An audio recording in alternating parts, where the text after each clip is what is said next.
Welcome back to my channel. আসসালামু আলাইকুম। আশা করি সবাই খুব ভালো আছেন। আজকে আপনাদেরকে হাতে মেখে গরুর মাংস রান্না করে দেখাবো। মশলা কষানো, পেঁয়াজ ভাজার ঝামেলা ছাড়াই এই মাংসটা আমি রান্না করব। মাংস রান্না করার জন্য প্রথমে আমি এইখানে 1 কেজি গরুর মাংস নিয়েছি। এই মাংসের ভিতরে প্রথমে আমি দিয়ে দিচ্ছি 1 কাপ পরিমাণে পেঁয়াজ কুচি, দিয়ে দিচ্ছি 1 টেবিল চামচ পরিমাণে লবণ, এখন দিয়ে দিচ্ছি এলাচ, দারচিনি, দিয়ে দিচ্ছি 2 চা চামচ পরিমাণে লাল মরিচের গুঁড়া, এখন দিয়ে দিচ্ছি 1 চা চামচ পরিমাণে হলুদের গুঁড়া, এখন দিয়ে দিচ্ছি হাফ চা চামচ পরিমাণে জিরার গুঁড়া, দিয়ে দিচ্ছি 1/4 চা চামচ পরিমাণে গরম মশলার গুঁড়া, এখন দিয়ে দিচ্ছি 1 টেবিল চামচ পরিমাণে আদা বাটা, দিয়ে দিচ্ছি 1 টেবিল চামচ পরিমাণে রসুন বাটা, এখন দিয়ে দিচ্ছি 1/4 কাপ পরিমাণে টক দই। টক দইয়ের পরিবর্তে আপনারা দুধও ব্যবহার করতে পারেন। এখন দিয়ে দিচ্ছি 1/4 কাপ পরিমাণে সয়াবিন তেল। এখন আমি এটাকে হাত দিয়ে ভালো মতন মেখে নিব। মাংসটা ভালো মতন মাখানো হয়ে গিয়েছে। এই মাংসটাকে আমি 10 মিনিটের জন্য রেস্টে রেখে দিব।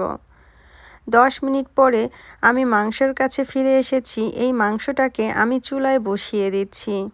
আমি গ্যাস অন করে দিলাম। মাংসটা ভালো মতন নেড়ে চেড়ে কষিয়ে নিচ্ছি। কষাতে কষাতে মাংসের গায়ের থেকে পানি ছাড়তে শুরু করেছে। এই পানিটা শুকিয়ে যাওয়া পর্যন্ত মাংসটাকে ঢেকে ঢেকে কষিয়ে নিতে হবে।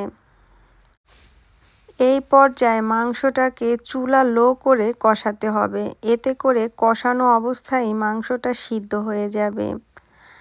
আমি চুলা লো করেই মাংসটাকে কষিয়ে নিচ্ছি।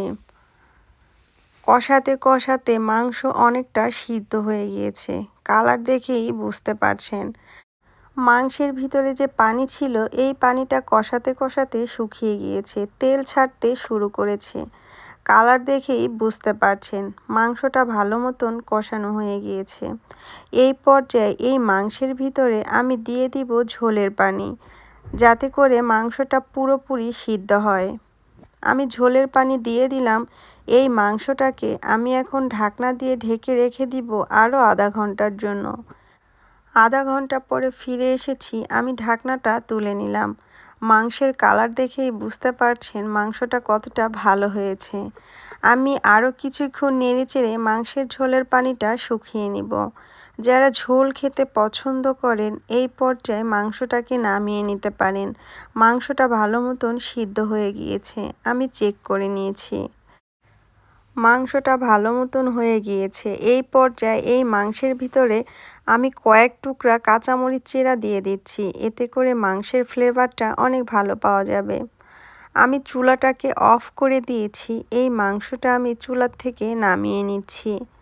মাংসটা আমি নামিয়ে নিয়েছি। একটা বাটির ভিতরে এই মাংস আপনাদেরকে তুলে দেখাচ্ছি কতটা ভালো হয়েছে এই গরুর মাংস রান্নাটা। আমার ভিডিওটা আপনাদের কাছে কেমন লেগেছে আমাকে কমেন্টস করে জানাতে ভুলবেন না। আজকে এই পর্যন্তই। সবাই ভালো থাকবেন, আমার জন্য দোয়া করবেন। ভিডিওটা যদি আপনাদের কাছে ভালো লেগে থাকে তাহলে অবশ্যই চ্যানেলটা সাবস্ক্রাইব করে দিবেন। আল্লাহ হাফেজ।